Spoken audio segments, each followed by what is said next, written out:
avant l'avènement du président Patrice Talon, l'administration publique était dispersée dans plusieurs bâtiments loués par l'État, et ce qui faisait que l'État dépensait au moins 10 milliards de francs CFA par an pour ces différents baux. À l'arrivée du gouvernement du président Patrice Talon, il a révolutionné le secteur de l'administration en initiant des projets de cité, une cité ministérielle pour les cabinets des ministres, les directions centrales, une cité technique administrative à Bomey-Calavi. Je note que la cité ministérielle est à Cotonou. Une cité administrative technique pour toutes les directions techniques de tous les ministères à Bomey-Calavi, à Rossougbeta précisément. Et au niveau départemental, des cités départementales administratives qui vont regrouper et la préfecture et les directions départementales de tous les ministères au niveau départemental.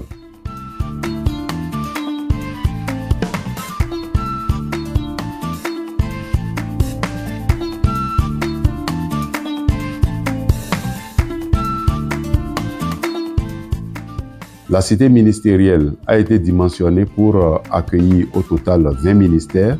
C'est 10 bâtiments de type R+5. Donc ça fait, dans notre jargon, 6 niveaux par bâtiment. 2 ministères vont exploiter un bâtiment à raison de 3 niveaux par ministère. Donc du rez-de-chaussée au 2e étage pour un premier ministère et du 3e étage au 5e étage pour un second ministère. Aujourd'hui, les travaux de cette cité sont pratiquement achevés.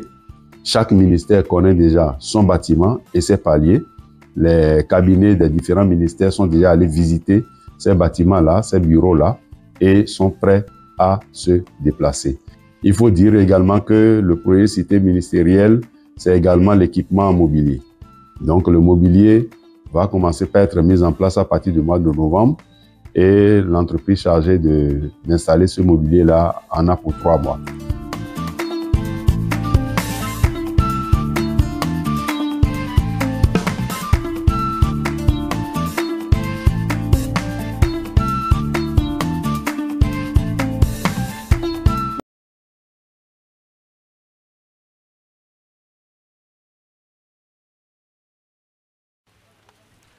La première brique est posée, le chantier peut maintenant commencer. Dans moins de 5 ans normalement, cet espace d'environ 5 hectares va abriter l'une des plus grandes infrastructures modernes de l'Afrique de l'Ouest. Le complexe immobilier Burkindi Business Center est une initiative du gouvernement burkinabé déterminée à faire de Ouagadougou une ville attractive. En plus de faire de la capitale burkinabé un hub d'affaires régional, le projet veut aussi et surtout réduire les charges locatives de l'État. Actuellement, l'État dépense beaucoup de milliards dans la location, dans les charges locatives en la matière de bureaux. Donc en permettant ici de pouvoir disponibiliser un certain nombre de bureaux, ça permettra naturellement à l'État de pouvoir faire des économies d'échelle et de pouvoir réduire considérablement les charges locatives. Et comme j'ai dit tantôt, c'est également une façon de pouvoir améliorer et renforcer notre parc de logement. Et je pense que ça participe à notre politique de production également en masse de logements, mais de logements en tout cas d'un certain niveau avec la politique de densification. Au lieu d'aller vers l'étalement urbain, vous voyez ici c'est un peu moins de 5 hectares et vous voyez ce qu'on peut disponibiliser en termes de bureaux, en termes également de logements, mais également un centre commercial ultra moderne. À terme, le complexe va comprendre 14 immeubles R+15 avec environ 250 bureaux, 20 appartements F4 et 30 appartements F3, entre autres. Une tour de 35 étages est également prévue dans le projet. Il sera réalisé en partenariat avec le groupe Castor Africa. C'est à travers la vision du capitaine Ibrahim Traoré, président du Faso, que nous avons pu bénéficier de ce terrain pour implanter ces bâtiments. Alors, ce projet a une durée d'exécution vraiment de 4 ans hors saison pluvieuse. Dans 24 mois, nous allons commencer à livrer quelques bâtiments. Parce que les différents bâtiments, n'ont pas les mêmes gabarits. Alors, il y a des bâtiments de R+15 et les fonctionnalités n'est pas les mêmes. Le complexe immobilier Burkindi Business Center, fruit d'un partenariat public-privé, va coûter un peu plus de 300 milliards de francs CFA.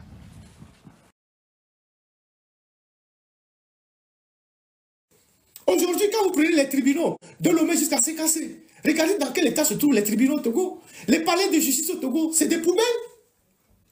Là, on vient de nommer des gouverneurs. Il n'y a pas de bureau pour les gouverneurs. Peut-être qu'on va demander à la Chine de nous construire des sièges pour les gouverneurs. Puisqu'on est en train de demander au préfet des 5 régions où on a nommé les gouverneurs de libérer les bureaux pour les gouverneurs.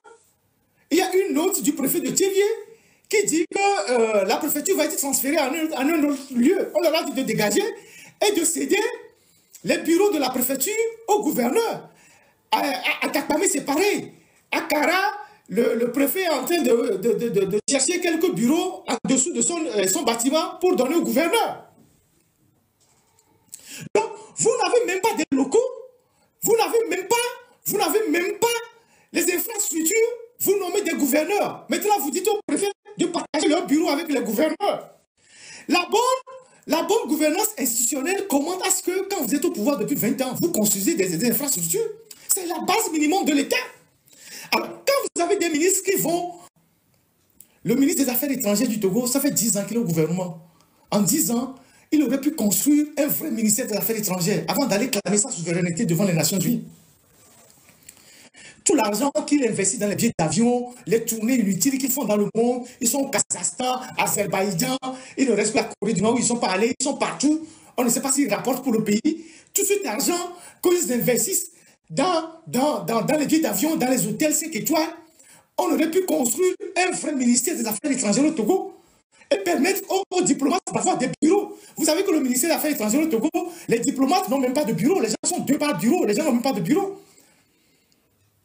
À un moment donné, la Caisse de sécurité sociale voulait reprendre un bâtiment qui est au bout du ministère, qui est un ancien bâtiment de la Caisse nationale de sécurité, qui est squatté par les fonctionnaires du ministère des Affaires étrangères.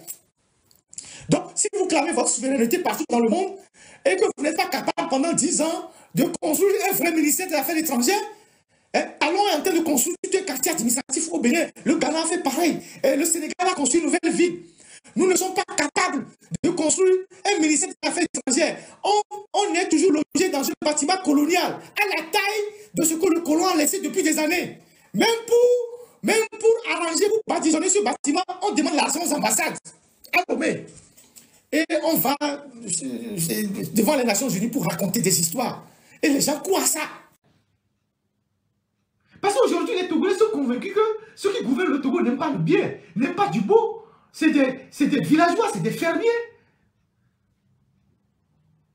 Ils ne veulent pas développer le pays, ils ne veulent pas moderniser le pays. Ils sont contents d'être dans la boue comme ça. Tant qu'eux, ils ont leur voiture, ils ont leur petite villa, et puis bon, ils prennent les vols de place à faire pour aller ailleurs, ils sont contents. Que tout le pays soit dans un état de délabrement total.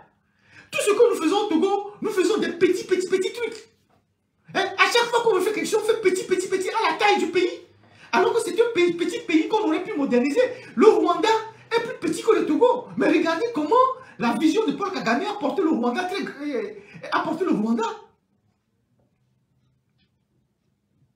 Et quand on a des villageois qui gouvernent le pays, c'est comme ça. C'est comme ça.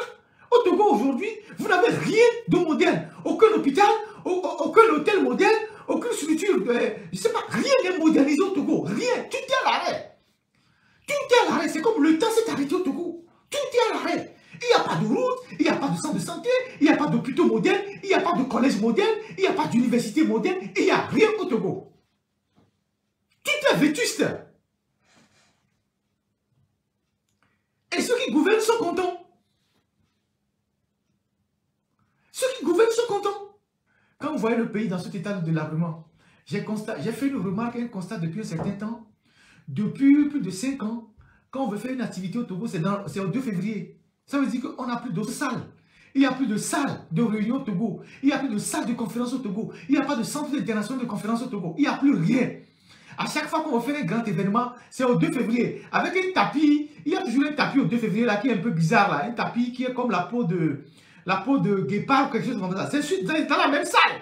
qu'on fait toutes les activités à Lomé. Le palais de congrès que les Chinois ont fait au Togo, ce n'était même pas le palais de congrès, maison du RPT, que les Chinois ont fait à Yadima dans les années 70 ou 74 là. C'est un délabrement là-bas. Maintenant, on dit qu'ils sont en train de rénover, ils sont en train de, je ne sais pas quoi ils sont en train de faire là-bas. C'est un délabrement. Hein? Un chef d'État qui a de la vision, il rase tout ça, il sort là-bas de terre, un véritable, je ne sais pas, un immeuble, je ne sais pas, une bâtisse de moderne.